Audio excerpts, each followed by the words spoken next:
We're getting started here just a little bit late to give folks time to find this location. Thank you for coming to this event with our guest speaker, Scott Ritter at the Ann Arbor District Library. I'm just going to go over a couple of ground rules, but first let me introduce myself. My name is Michael. I'm with a group that's sponsoring Scott's tours. Our group name is the Ann Arbor Coalition Against War.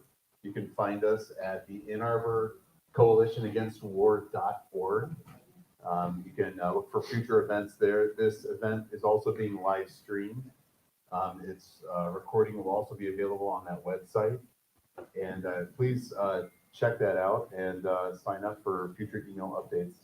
A couple of ground rules that we'll want to go over here is as we come together in this public space to have civic discussion over pressing matters relating to our policies and our actions collectively as a country, we're going to be mindful that we're going to exercise and use our First Amendment right to free speech. We're going to be respectful of the comments, but we will also ask you to please have your voice be heard. Otherwise, you're not helping us collectively to weigh in and make decisions. If all of us came here today with the exact same conclusions and ideas, and we all thought the exact same way about things, I think this would be a complete failure. We would not want to create an echo chamber where we already all had the same ideas and we simply just reaffirm one another. I think the goal here is to be challenged and to challenge one another so that we can make effective and correct decisions. With that being said, let me give a quick introduction to our speaker today, who has dedicated his life to upholding the oath that he took to protect the Constitution, to protect our First Amendment speeches. Scott has not only taken an oath to protect our First Amendment rights, he has actively exercised, putting his reputation, life on the line in order to bring forward both defense from external threats to American freedoms, but also in activating us and promoting the threats from internal, from apathy, from lack of civil organization, civil action, in which our collective action can result in great harm when none of us intend that harm to take place. So we are going to make sure that we get the feedback and have that information and discussion so that we know what are our goals. Are we close to achieving those goals? Scott has worked tirelessly to make that his commitment to bringing to the American people. Scott Ritter is a U.S. Marine.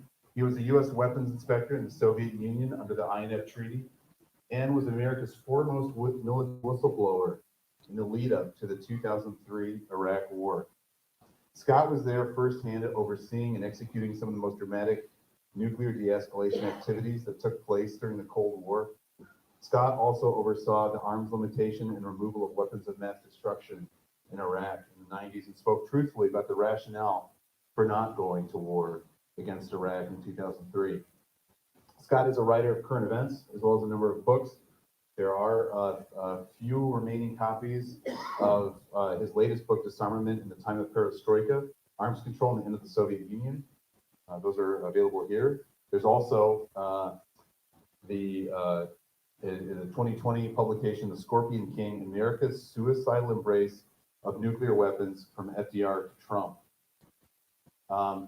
What is somewhat ironic is that this publication would not have been made possible. We would not have an opportunity perhaps to discuss and understand the story and the actions that it takes to have agreement with world powers, to work together with global neighbors.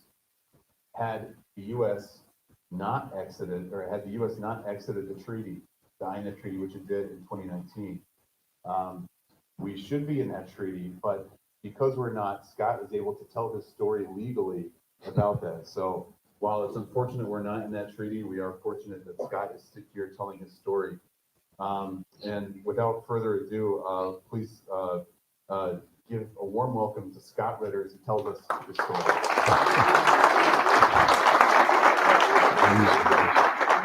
Thanks. Yeah, you won't interfere with it. Does this project, or I have to use this? Yeah, you got to use that for the audio and the other one for the computer. Okay. I'm a Marine, man. You got to explain it to me very simply and basic. First of all, thank you very much for coming out here today. It's an honor and a privilege to be in Ann Arbor and have an opportunity to speak with you. Right off the bat, I'm going to just give you a warning. I ate a lot of sugar things today, and I got a sugar buzz going. So there's a little bit of a high energy here. So just if you see me twitching, you'll understand why. But Linda, one of the organizers, she bakes, and she made some fantastic cinnamon buns and these Rice Krispie things. And you can't just eat one. You can't just eat two. Fact is, you can't stop eating them once you start eating them. So that's where I'm at. Just right off the bat, let me start with the two books in the back. And this isn't just shamelessly plugging the two books. I am. But this is also about giving a little bit of background of me and why I'm here today and what we're going to talk about. The two books relate to each other. The first book, Scorpion King, is about the history of America's, I call it the suicidal embrace of nuclear weapons, from their inception under FDR during the Second World War. Even though Truman was the one who used them, FDR conceived them, up and through the Trump administration. And to be frank, with the recent publication of the National Security Strategy just in October by the Biden administration, which included this nuclear posture review, there's no difference between the Trump administration nuclear posture and the Biden administration nuclear posture. If anybody thought that electing Joe Biden would change the way America views nuclear weapons and how we use nuclear weapons, it's not. So don't be worried that the book doesn't say through Biden. It says through Trump, but it continues. But the book talks about nuclear weapons, the arms race. It talks about why we got nuclear weapons, how we sought to envision, their use. Just to show you how crazy this is. When JFK, John F. Kennedy, became president, he was brought into the Pentagon to be read in on something called the Single Integrated Operation Plan, the PSYOP. Now, a couple years ago, I would have been shot if I said that out public because it was top secret. We don't talk about nuclear war plans.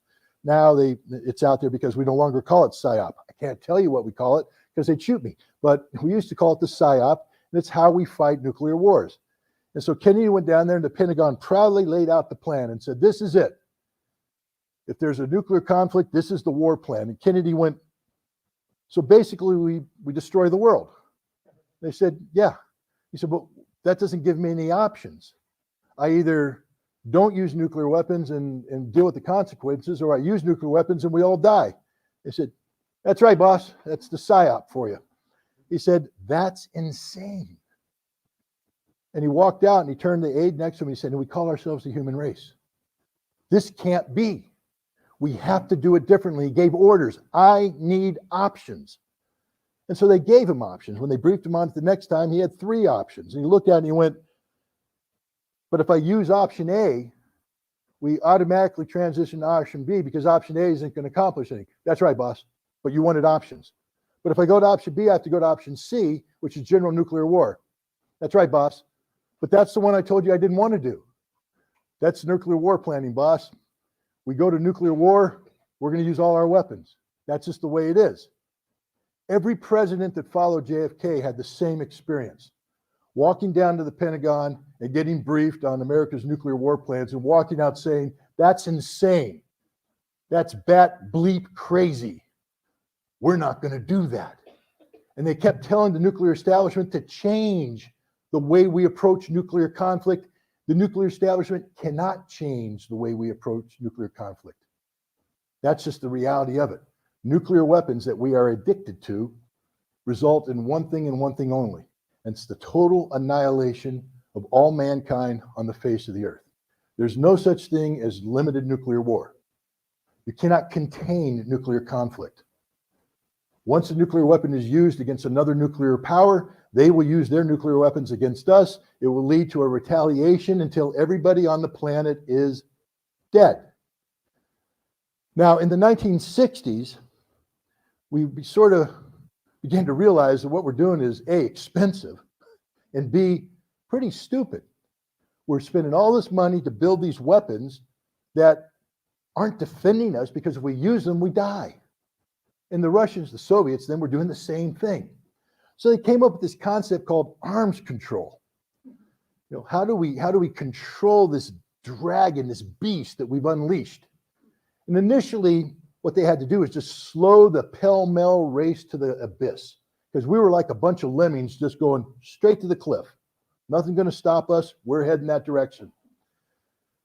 One of the first things that they contemplated was, what was happening, you see, is we'd build this missile. Then the Russians would build a missile to shoot it down.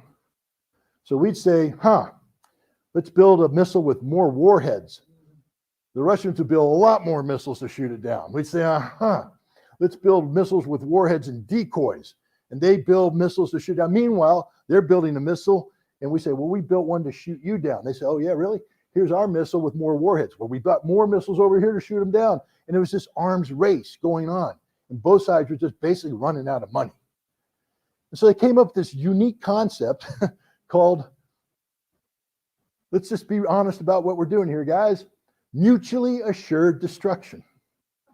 You see, we're just going to agree that if you use nukes, we all die. Let's not use nukes.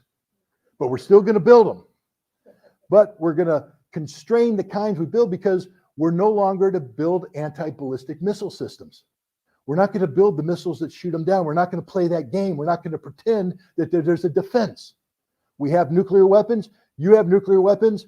But we both acknowledge that if we use them, we all die. So we're not going to build these anti-ballistic missile sites to defend against them. And that slowed the arms race down. And then we came up with the concept of strategic arms limitation, not reduction, a limitation, to slow the rate of increase so that it's not out of control.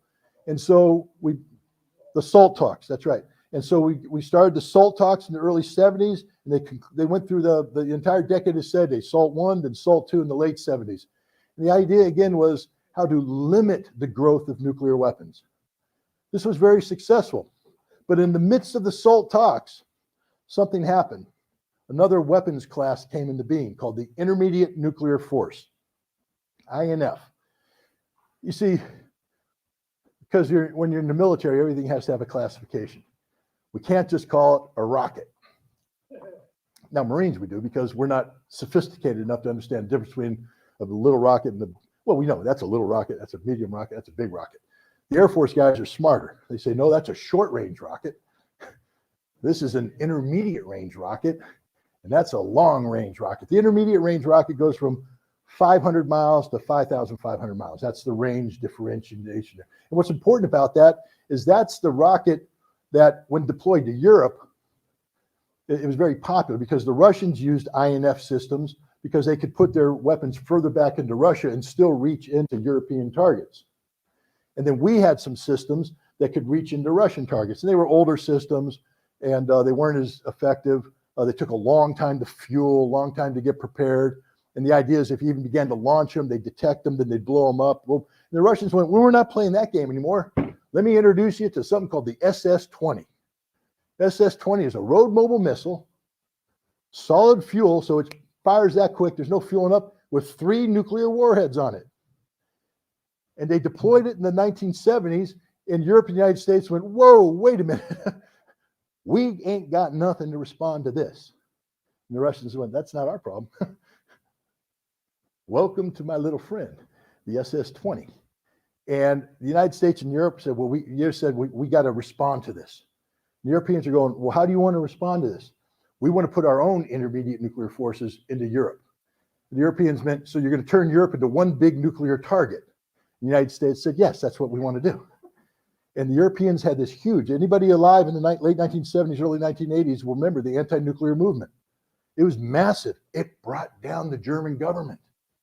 That's how big it was. The anti-nuclear protests were huge.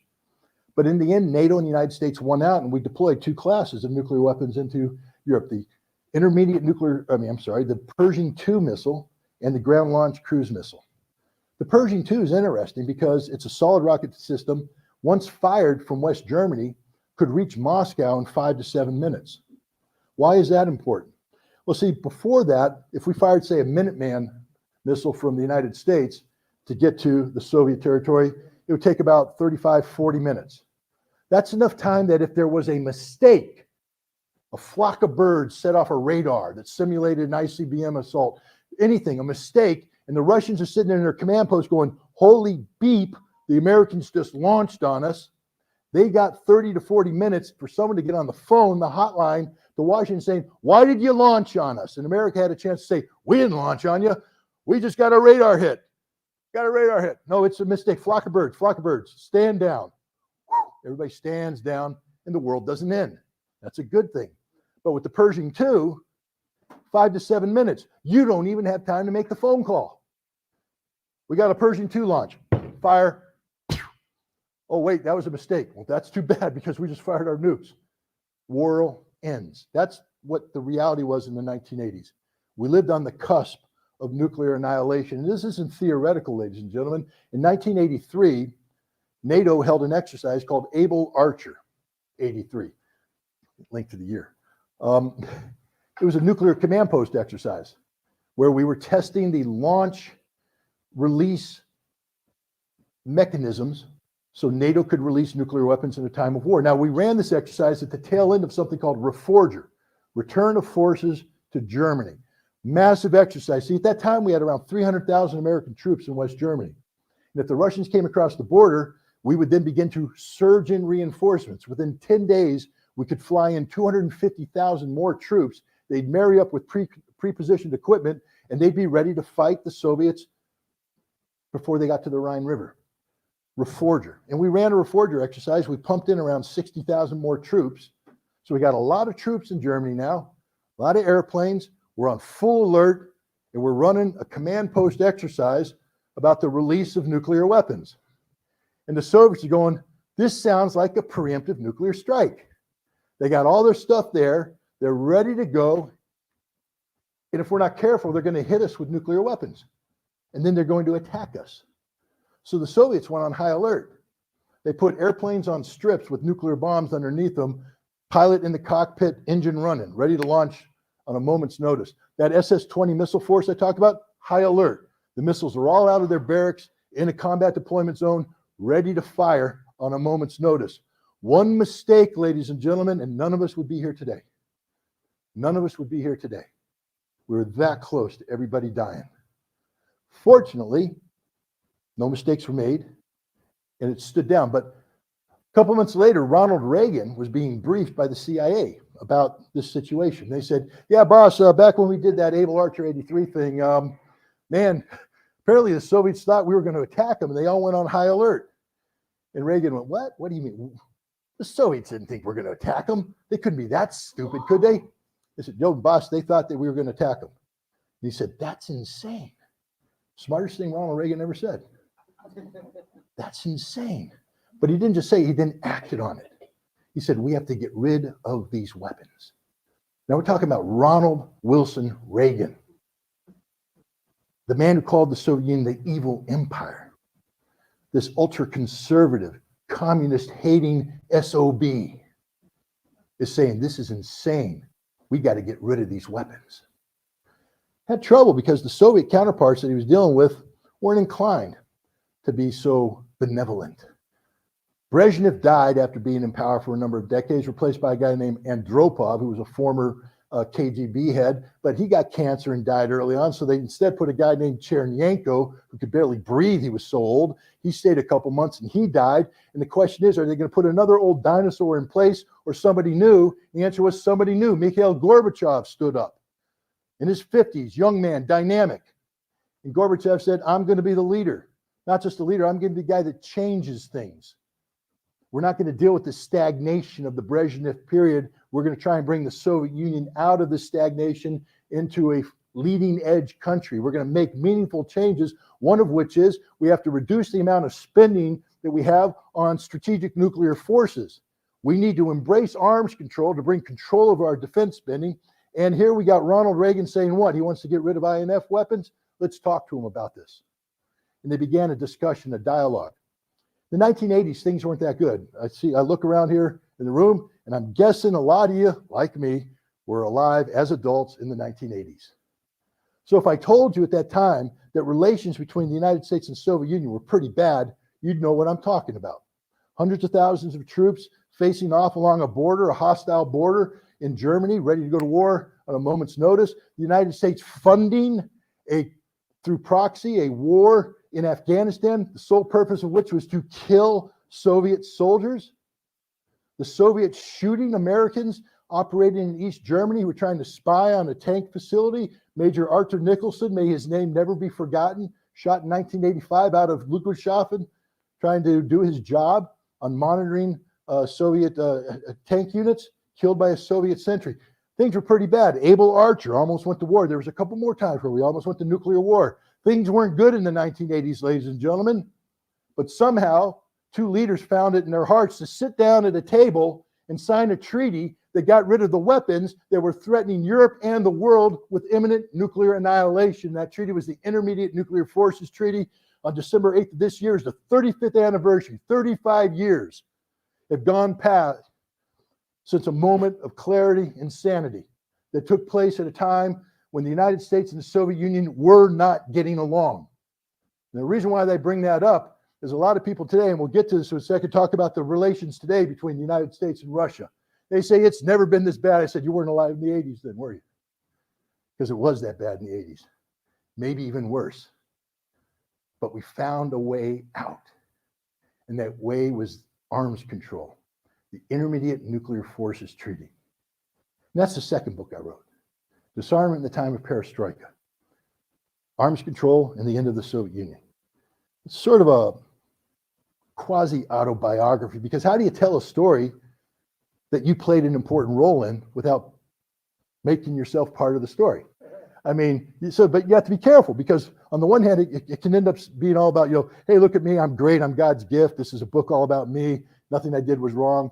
Well, that would be fun to write, wouldn't be true, and it might not be a very good book. But this, I had to insert myself in it. That's why at the bottom it says a personal journal. Because when you read the book, you'll see, as a junior officer, I was given an opportunity to do something of great responsibility. When I was in college, I was a Russian history major. Why? Well, because I was going to join the Marine Corps. To do what? Kill a commie for mommy. Don't chuckle. That was a real thing we said back then, and we meant it. Better dead than red. Not a joke, ladies and gentlemen. Die before you become communist. My father's a career Air Force officer, a Cold Warrior, served in Vietnam, served on the front line of the Cold War throughout the world. I was raised in that environment, and my mindset was, I am going to join the military, and I'm going to defend my country and its allies from the communist threat. I'm going to join the Marine Corps because it is a cutting-edge, most lethal fighting force known to mankind. We tell ourselves that every day, whether it's true or not. We are brainwashed. But I was going to join the Marine Corps. I was going to kill Russians. If you're going to kill Russians, you got to know your enemy. So I studied Russian history. I studied the Russian language. I played football and I drank beer at the same time. Put two and two together. If you play football and drink beer and study the Russian language, one of those things gets to drop off the priorities. The Russian language. Unfortunately, that ended up being on my resume. It said Scott Ritter is a Russian history major who had 2 years of college Russian. So when they signed this treaty, I was off in 29 Palms learning how to kill Russians. Very well, by the way. We were very good at what we did. Theoretically, we never had the opportunity to do it. But I was waiting for the opportunity. Never came. Why? Reagan and Gorbachev signed that damn treaty. And suddenly the Marine Corps, instead of sending me off in a unit to close with and destroy the Russian enemy through firepower and maneuver, repel their attack through close combat and assault, nope. I'm being told, pack your bags, son. You're going to the Soviet Union as a weapons inspector. I said, what? I get to kill people? Nope. You get to inspect weapons. I wasn't trained to do that. I had no experience in that. I had no qualifications whatsoever, except my resume said, Russian history major, speaks Russian. You see, the Marine Corps is tasked with probably 4 people. Colonels, lieutenant colonels, majors. I was a newly promoted first lieutenant. Anybody been in the military understands what that means. When you take a first lieutenant and you put him in a room full of majors, lieutenant colonels, and colonels, the first thing they're all saying is, hey, Lieutenant, where's the coffee? Because that's all you're qualified to do, get the coffee. And that's literally what happened. The day I showed up at the headquarters, I was in this room with 80 people, majors, lieutenant colonels, colonels. The general came in, and a major, an Air Force major, came out and said, hey, where's the coffee? I said, I have no idea, and I ain't getting it for you either, because you're wearing blue, I'm wearing green. Get out of my face.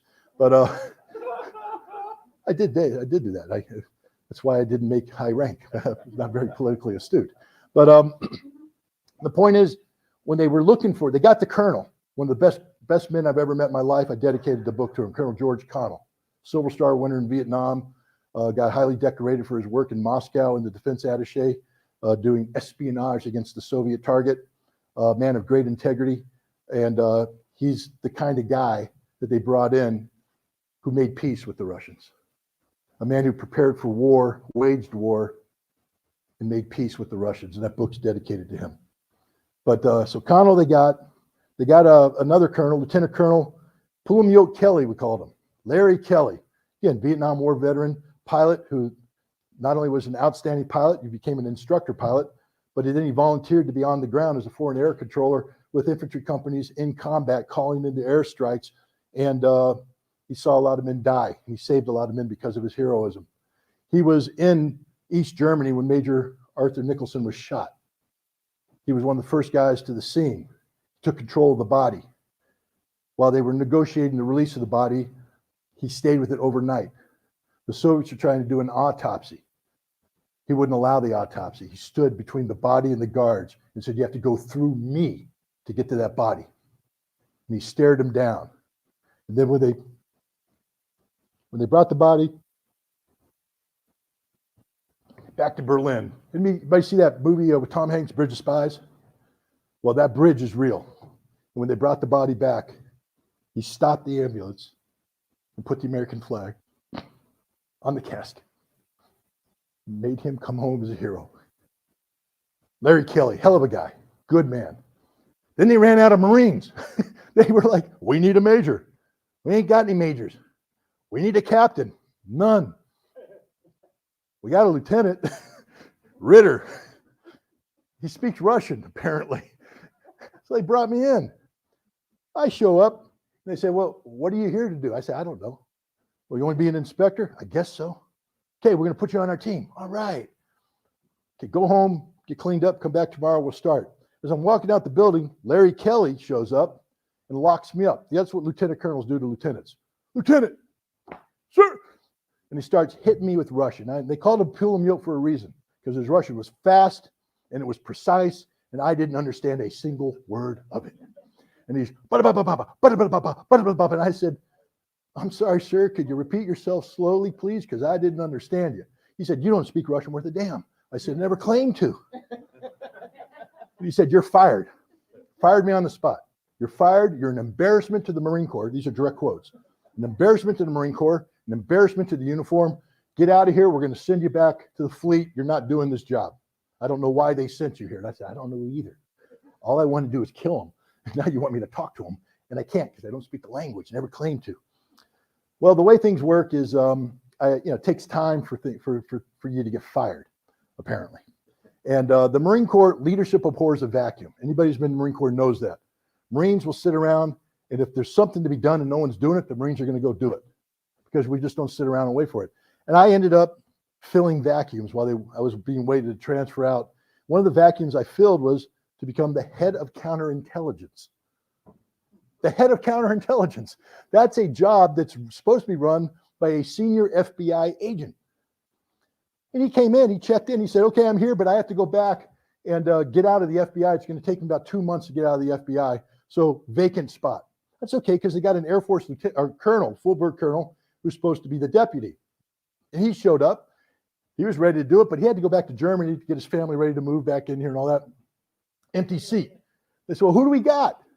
Well, we just fired Ritter. Ritter, come here. Son, you're the head of counterintelligence for the on-site inspection agency to implement the Intermediate Nuclear Forces Treaty. I said, what do I do? Don't worry about it, boy. Sit behind the desk. When the phone rings, answer it. Take a message for the big boys when they come back. That's all we want you to do. Answer the phone, take a message, big boys return, we get to fire you, you go away. Yes, sir, I can do that. Sit down, phone rings. Yeah, this is the head of the National Security Agency. We have a meeting tomorrow to discuss counterinsurgency implementation for when the Soviets arrive at this base. What message do you want? Son, I don't want you to take a message. Somebody's got to show up at that meeting. That was me.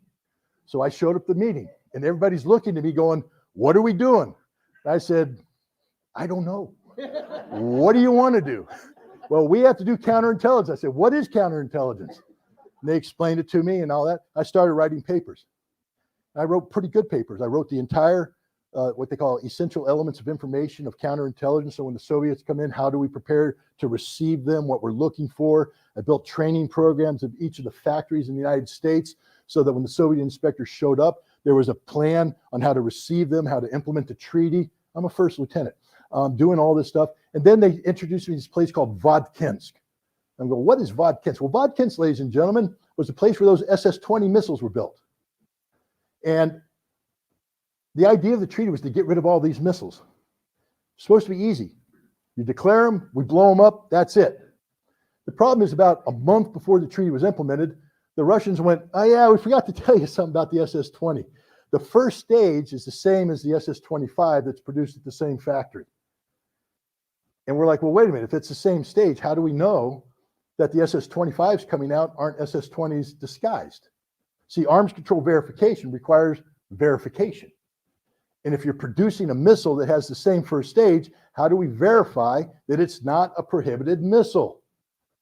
And the solution was to put a monitoring system outside that factory. 30 Americans were going to live and work outside this factory full time, monitoring the production and using various technical means to determine whether or not the missile canister came out, had an SS-25 or an SS-20 in it.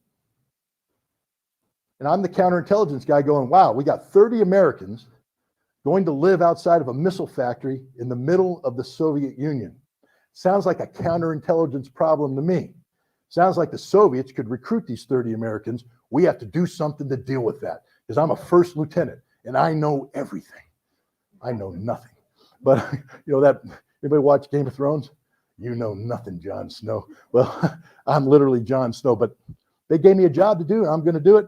I ended up going up to the Deputy Secretary of Defense, briefing him on the problem. The thing is, when you walk in and you say, I run counterintelligence for the on-site inspection agency, they're not looking at a rank. They're saying, okay, that's your job description. You have a job to do it. You want to do this? Let's do it. So I built a polygraph program so that every inspector that would go over to the Soviet Union, after they had contact with the Soviet target, would come back with a mandatory counterintelligence scope polygraph to make sure the Soviets hadn't recruited them. This is something that we do all the time when there's people with security clearances having close and continuous contact with the Soviets. So I built the program. I just thought that's what I was supposed to do. Then the FBI guy comes back. He says, hey, Ritter, what's going on? And I show him what he goes, holy cow, you basically built the program. I said, yes, sir. There's no one here to do it. I built it. He said, wow, this is a good job. Hey, what's this thing over here? I said, oh yeah, this is the pride of my joy. This is my counterintelligence. This is my polygraph program. I'm so proud of this baby, got it approved and everything. He said, what the hell have you done here? He says, does the general know about this? I said, no, I'm the head of counterintelligence. He said, he's the head of the agency. He's your boss. You haven't told the general that you've signed us up for a polygraph program? Was I supposed to? Said, yeah, dip, beep. So I get called in, and it's not just me and the FBI guy and the general. It's this colonel named Doug England. He's the counterpart to George Connell, the other guy I dedicated this book to. See, Doug and George were the two colonels that were selected to go and create this Vodkinsk portal monitoring facility. That was their baby. Nothing happens about that without their knowledge and permission. They're in charge.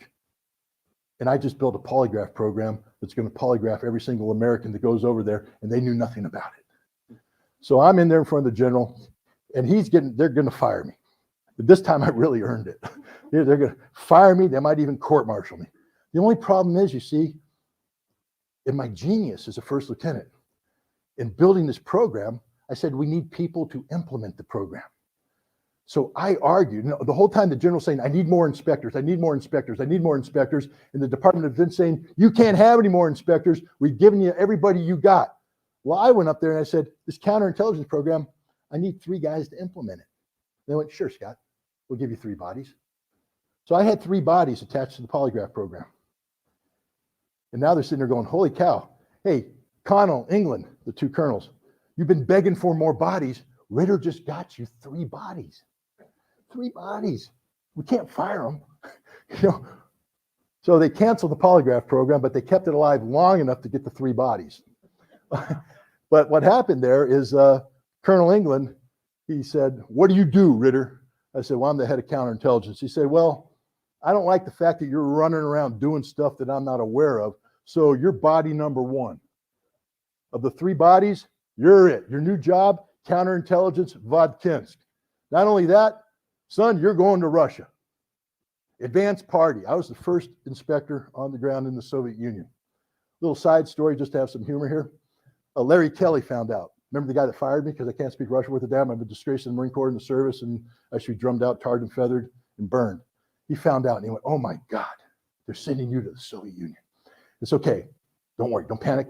We're going to give you a 2-week immersive language training at the Defense Language Center in Washington, D.C. You're going to do your job in the morning. In the afternoon, you're going to Washington, D.C., and you're going to spend 4 hours a day for 2 straight weeks immersed in Russian language. And they introduced me to this most wonderful Russian immigrant woman. She was beautiful. She was smart. She taught me Russian, and she cried the day I graduated. Tears not of joy, of shame. She said, I have betrayed my country because I was supposed to teach you Russian and you can't speak Russian worth a damn. And she was right. And I got sent off to the Soviet Union, not knowing a word of Russian. But what I did find out there is that this treaty that we're being asked to implement was going to be a son of a gun. The rest of the treaty that they had negotiated, everything had been figured out. Every protocol, every piece of gear, anything is all laid out in the treaty the way it's supposed to be, so there's no questions. See, when you have a treaty, there can be no questions. It's all laid out, it's all spelled out. All you do is implement that which the treaty tells you to implement. But because at the last second they decided to put this monitoring facility, the most complicated piece of arms control infrastructure ever envisioned, they didn't have any protocols, they didn't have anything. And they said, well, you guys just go figure it out. Well, you guys figuring it out was me, first lieutenant, and a bunch of other guys showing up going, what do we do? You have to build this thing. And the Soviets who were receiving us going, what do you want to do? We got to build this thing. Where in the treaty does it get us right? No, we get to make it up as we go along. So we start working cooperatively with these Soviets in a cooperative fashion. And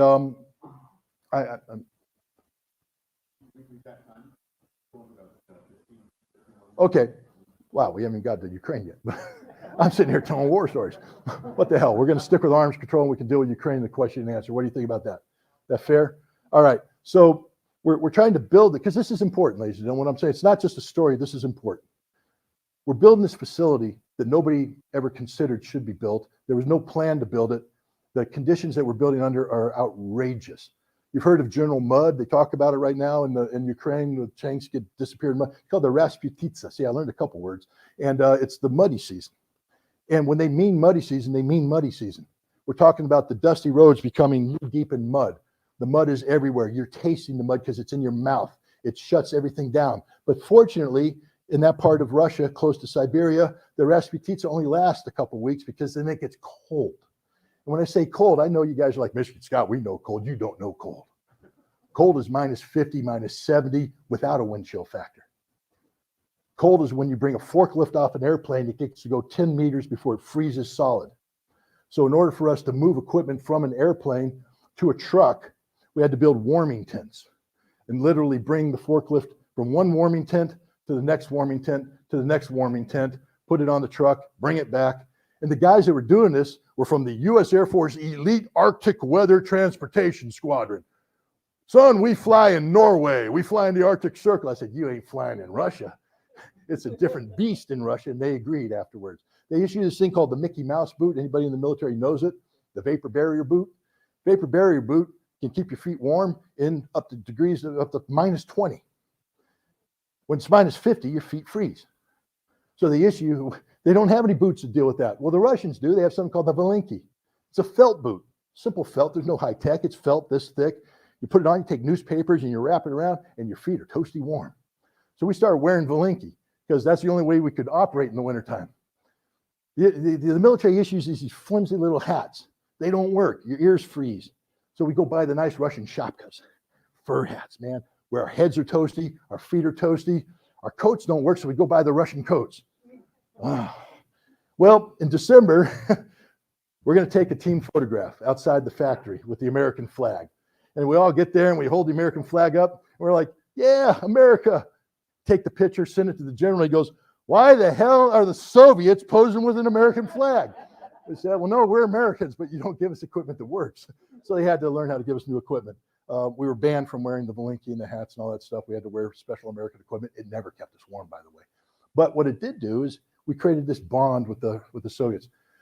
One of the best moments of my inspection experience took place on Christmas or on New Year's Eve on December 31st, 1989 or 88. I'm sorry. There's a guy I was working with, Yegor Yefremov, and he was a guy who used to build missiles that were aimed at America. And now his job is to work with us to get rid of the missiles that he built that were aimed at America.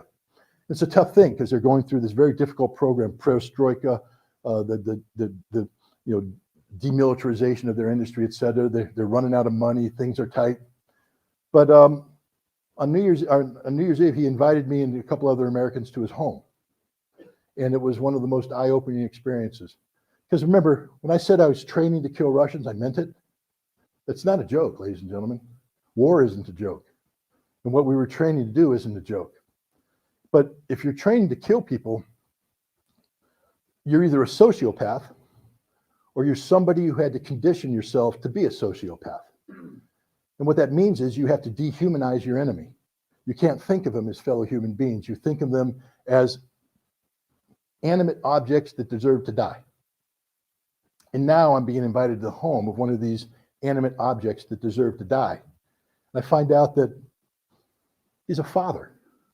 He's a husband. He has friends who like him. He loves his children. His children love him. They tell jokes. They tell funny jokes. They laugh. They cry. They get angry. They get happy. They're human beings. They are just like me. They speak a different language. They have a little bit of a different cultural background. But at the end of the day, they are fellow human beings who are on a journey to trying to make the world safer. And they're working with me and other Americans to get it done, regardless of the political difficulties our two governments might have. The treaty was the unifying experience. Buy the book if you want to know how difficult this was. It was very difficult. It was also very entertaining. Anybody who's been involved in close-knit groups in very tense situations understands that humor becomes a bedrock moment. I'll give you one example. Okay, I'll use an example, but I'll guard my language. We were watching them build the housing that we were going to live in. We lived in the middle of the city for several months until they finished the quarters. The guy who responsible for it is named Chernyenko, great man. And every morning he'd get his military construction guys together and they'd gather around and he'd give them this speech. We're going to build the building today. We're going to do this. We're pouring this much concrete. We're going to do this. We're going to do this. We're going to do this. 1, 2, 3. Raz, 3. Zayabis. And I'm like, that's a cheer. It's a cheer. I got it. They're cheering. So I went up there and I said, what does Zayabis mean? He said, he's a little embarrassed. Work together strongly. I said, all right, I like that. Well, the generals come in and they bring us up to the dacha. And they brought me, I'm junior, but they said, the Soviet general said, hey, we got Colonel Connell, Marine. We have another Marine here, Larry Shively, the chief of staff here. And there's another Marine in the site, Ritter. Say, yeah, but he's a first lieutenant. No, bring Ritter. I want all 3 Marines here. All right, so I'm sitting there at the big table with the big boys. And it comes time for toasts. And everybody's coming up, I want to drink to Soviet-American fraternal friendship. Drink to that. It goes all the way around. They come to me. They go, Ritter, you got a toast? And my colonels are going, no. The general goes, yeah, I want to hear Ritter's toast. Well, general wants, general gets.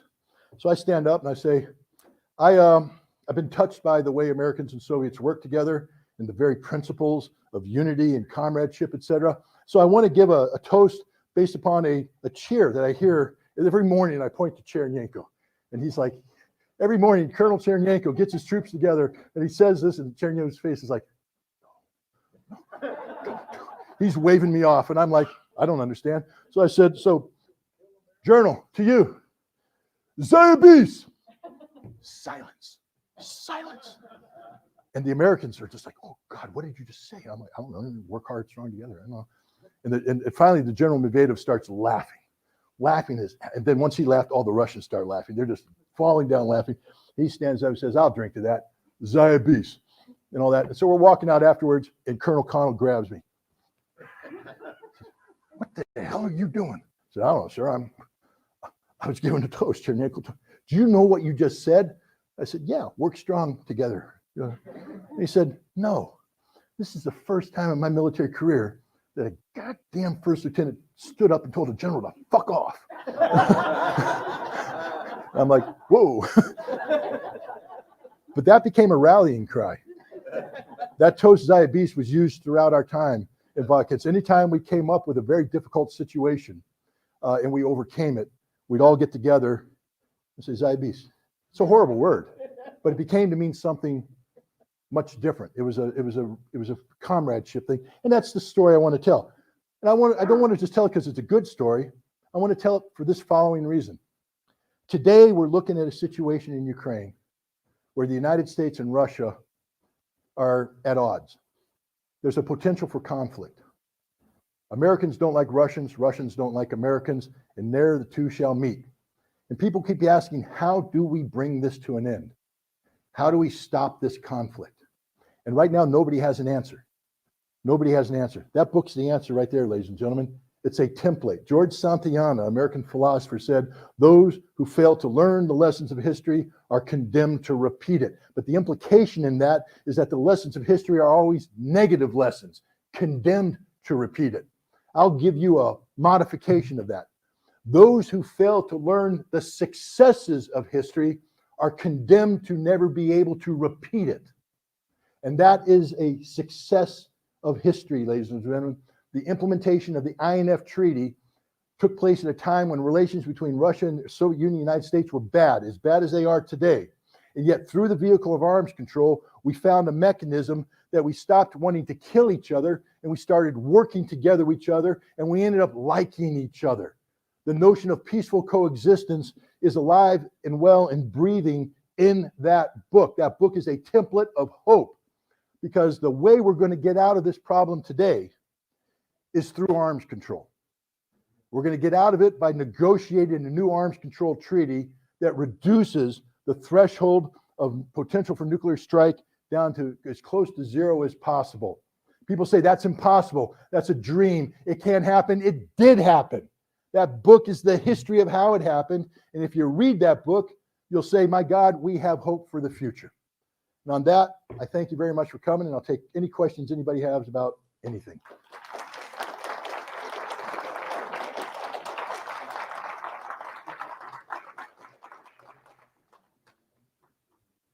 I warned you about the sugar, guys. Thank you. If you'd like to raise your hand, I'll bring the mic over. And just to let everyone know, as the questions start to come out, more and more questions come out. We want to be mindful of time. If you can please keep your questions short and limited. What we hope we can do, we still have enough time to. Yeah, I'm not sure how much time exactly it will take to get the question out. But again, please be respectful with your questions. There will also be time, I think, to discuss and mingle afterwards. So we'll keep things moving along here. But yes, we'll start with the first question here. Okay, so my question is, I read a report that because so much money and weapons are being pumped into Ukraine, that is causing NATO stockpile to lessen, and they're having a hard time, rearming NATO and the NATO countries. What does that development mean to the arms race? Is that good that they have less weapons, or what do you think the consequences are going to be with regards to that? Well, normally when we speak about arms race, we're talking about nuclear arms race. We don't necessarily talk about the conventional arms race, although there is an aspect to it. We need to understand a couple things. One, when the Cold War ended, the United States stopped thinking in terms of large-scale ground combat in Europe. We went from 300,000 troops to within 10 years having 60,000 troops. We went from having tens of thousands of tanks to somewhere in the mid 2000s having 0 tanks. We also got involved in fighting in Afghanistan and Iraq. And our mindset, our focus there was on low intensity conflict, counterinsurgency warfare, not large scale ground combat in Europe.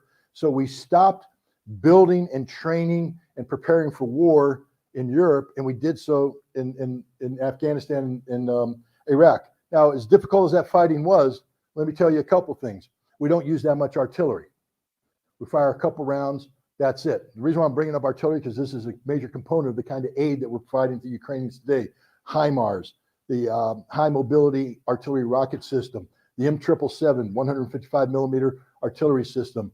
Then NATO is providing M109s, American designed howitzers, various configurations, 155 millimeter howitzers there, and other systems that use the 155 millimeter shell. I keep bringing up that 155 millimeter shell because it's very important.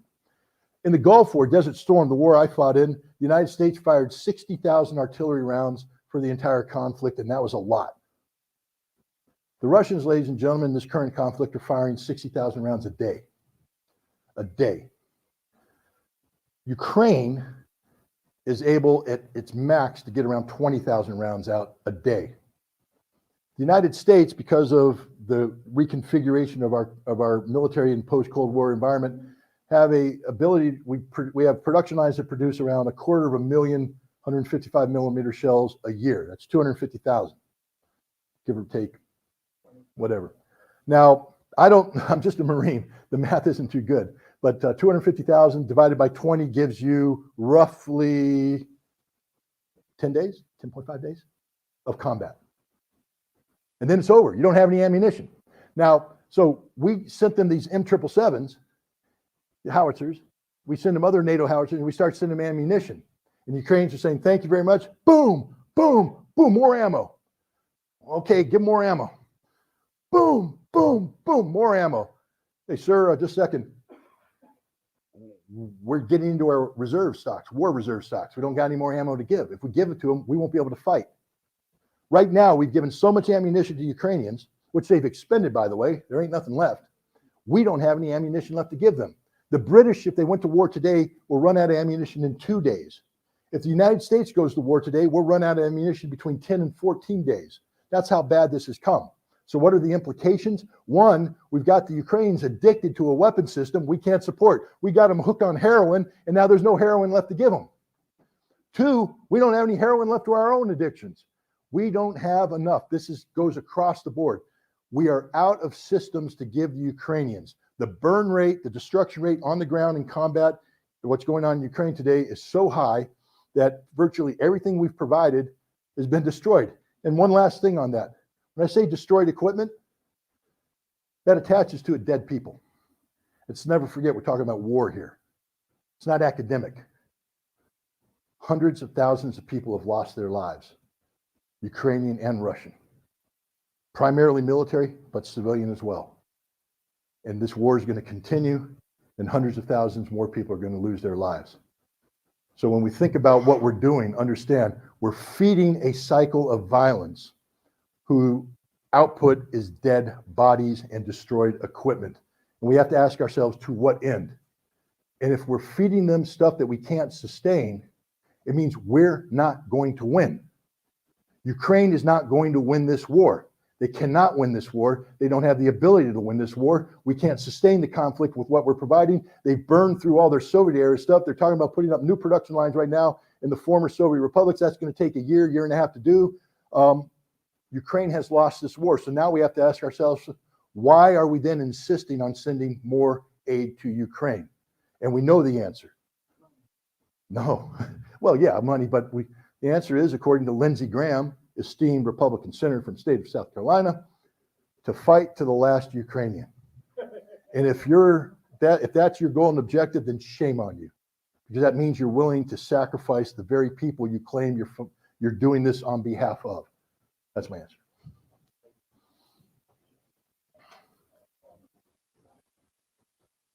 Yeah, thank you very much. So I'm here for ending our war of terror for daily commerce. So how about linking up a new arms agreement with the remaining use of our fossil fuels? Lieutenant General Michael Flynn proposed something like that. I am open. I mean, one of the interesting things I came here, and Mike and I were talking about how do we move forward from what we're doing here, and we talked about potential for workshops to come together to build coalitions, to build teams, and come up with achievable objectives, etc. I'm all open to anything that is creative and that can win. I'm not in a position to speak intelligently about what you just said. I recognize the merits, and I think it should be explored. I'm not blowing off your question, but I can't answer something. I mean, I could sit up here and pretend that I was a politician running for election. Sir, I know so much about petroleum, and I don't know anything about it. So that's why I can't answer it. You know something about the war of terror?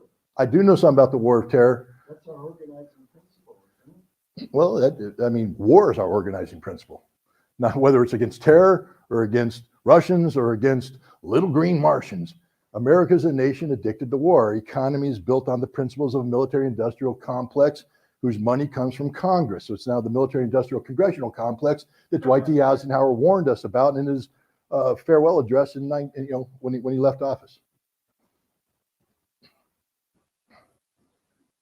Thank you. Thank you for being on Arbor today. That has been a fascinating talk. I have two very short questions for you, please. One is, do you think there is a role for Europe and the EU in the efforts to implement arms control, or do you think that this is mainly between the US and Russia? And my second question would be, what do you think it would take for the American government, or any American government, not necessarily this one, to be convinced to engage in arms control, and what the people can do about it? Thank you. Okay, thank you very much. Let's start with the first part. I mean, already, let's talk about the categories of nuclear weapons that are in Europe. Okay, you have the French nuclear deterrence, you have the British nuclear submarine force, and then you have a whole bunch of B-61 nuclear bombs that are American, but we've designated them for use by NATO in combat. So nations that aren't necessarily nuclear powers, like Germany, the Netherlands, etc., have aircraft that have been designated as dual-use aircraft. The pilots in the aircraft are certified to deliver nuclear weapons. So in a time of conflict, these American nuclear bombs will be loaded on these European aircraft, and they'll be used to drop nuclear weapons on the Russians. So now, if you're a Russian and you're talking about arms control, logically, you'd like to include all these weapons because they're weapons that are aligned against you. The United States and NATO refuse to allow these weapons to be discussed in anything because this is NATO's nuclear umbrella. This is NATO's comfort zone. Without this, NATO will be convinced that the United States will flee Europe in a time of crisis and leave Europe to its own devices. So what is the role of Europe? And it's the same role that Europe had to come to grips with back in the 1980s. Understand that if you embrace nuclear weapons, you are embracing suicide. Because nuclear weapons, there is no such thing as a limited nuclear war. You can't just drop one. What was that commercial? You can't just eat one, you got to eat more. Well, nuclear weapons the same way. You can't just drop one, guys, you got to drop them all. You got to drop them all, because if you don't drop them all, they may hit you and you might lose them. So rather than wait and have some on the ground to get blown up by their nukes, just use them all up front. And so what is the role of Europe? Hopefully Europe is going to recognize that the current conflict and what's happening to Europe is solely because of American national security policy. America is not a friend of Europe. We claim to be, but we're not, because we blow up Europe's $12 billion energy infrastructure. We blow up the Nord Stream 1 and Nord Stream 2 pipelines. We're good friends. Why would we blow it up? So we can sell them liquid natural gas. Of course, because we're good friends, we're going to sell them at the market rate, right? No, we're going to let that price jack up so we make overwhelming what do they call it? Windfall profits. And so we're destroying the European economy, but that's okay. We'll subsidize it so they can keep their jobs at home. No, 1 in 4 German jobs are going to come to the United States next year because they can't afford to do business in Germany because of American policy, not Russian policy. We're good friends. Europe has to wake up to recognize that we're not their friend, that Europe, this nuclear umbrella is a trap. It traps Europe into a system of NATO dependency, recognizing that NATO is nothing more than an arm of the American national security and foreign policy team, establishment. So Europe's going to have to free itself of the American addiction. Now, the second question dealt with arms control and how do we get what was it? Well, the American government is convinced about engaging. But here we go. On November 29th, the United States and Russia were supposed to meet in Cairo, Egypt, to discuss the Strategic Arms Reduction Treaty. See, it's sort of stymied right now. Why? Because those dirty Russians cheat. Nope, that's not why. It's because the Americans have sanctioned Russia to the extent that Russian inspectors cannot fly to the United States. So Russians are, even though they're allowed to, and it's required under the treaty to inspect American facilities, we won't let them in because we've sanctioned them. Meanwhile, we say, but you have to let us in. You can't come in, but we get to go in. And the Russians went, we ain't playing that game. So there won't be any inspections. So the Americans are like, well, wait a minute, we need to know what you're doing. So they want to have this meeting. Well, the Russians said, well, we'll meet, but then the last second they pulled out. Why? Well, Russians gave a statement. They said, how do you expect us to sit at the table with you when you've embraced a policy that's built around the notion of killing Russian soldiers by the thousands? How can we sit at the table with you when you embrace an economic sanctions policy that's designed to bring harm to the Russian people?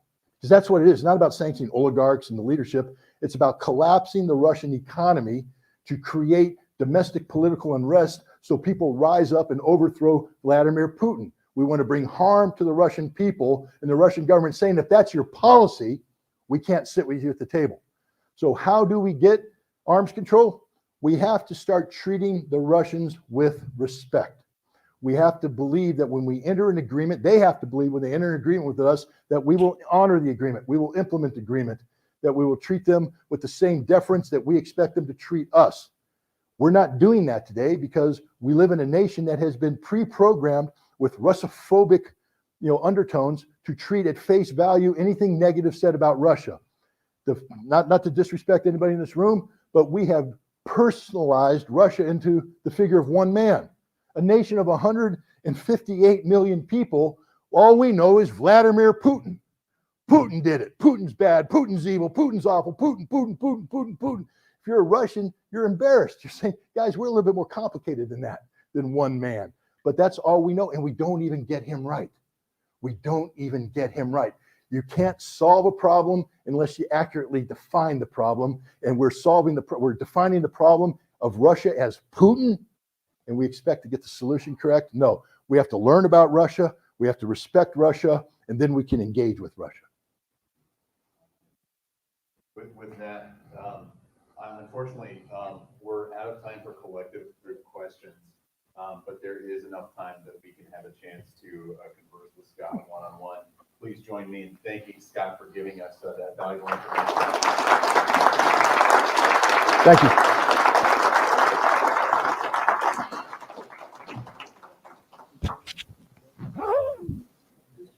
I thought that the B-61 was categorized as a conventional weapon. Okay. Was it what? Conventional weapon. No, it can carry conventional weapons. No, I thought it was categorized as a conventional weapon. Well, it hasn't been deployed yet, so it's not incorporated.